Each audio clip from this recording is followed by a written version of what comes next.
সকালের খাবার দিয়ে আজকের মিনি ব্লগটা শুরু করলাম। সবার জন্য ভাত করেছে আর আমার জন্য রুটি তৈরি করে নিয়েছি। চারিদিকে বন্যার জল উঠে বাজারে যা সবজির আকাল পড়েছে না, সে আর বলার কথা না। যাই হোক, ডাল সিদ্ধ দিয়ে সকালের খাবারটা তো হয়ে গেল। এরপর না ঘরবাড়ি ঝাড় দিয়ে কাচাকুচি করতে চলে এলাম। কাচাকুচি হয়ে গেছে, সেগুলো আবার মেলতেও চলে এসেছি। আজকে আর ঘরটা মুছলাম না।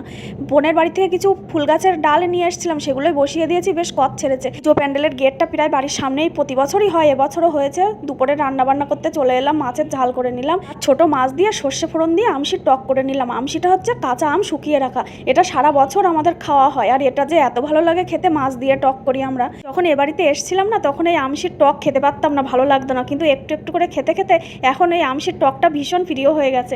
যাই হোক, একটু আলু দিয়ে পাতলা করে চিকেনের ঝোল বানিয়ে নেব। মাংসটা প্রথমে কষিয়ে নিয়ে তারপরে মশলা দিয়ে আরেকটু কষিয়ে এবার একটু ফুটিয়ে নিলাম। এদিকে ছোটো মা স্কুলে গিয়েছিল, টিফিনে একটু বাইরে বেরিয়েছে জেরক্স করার জন্য। আর স্কুলটা তো একদম আমাদের বাড়ির সামনেই। তাই বাড়িতে এসে দুপুরের খাওয়াটা সেরে গেল। আবারও স্কুলে যাবে, তাই খুব ব্যস্তর সঙ্গে খাওয়া দাওয়া করছে।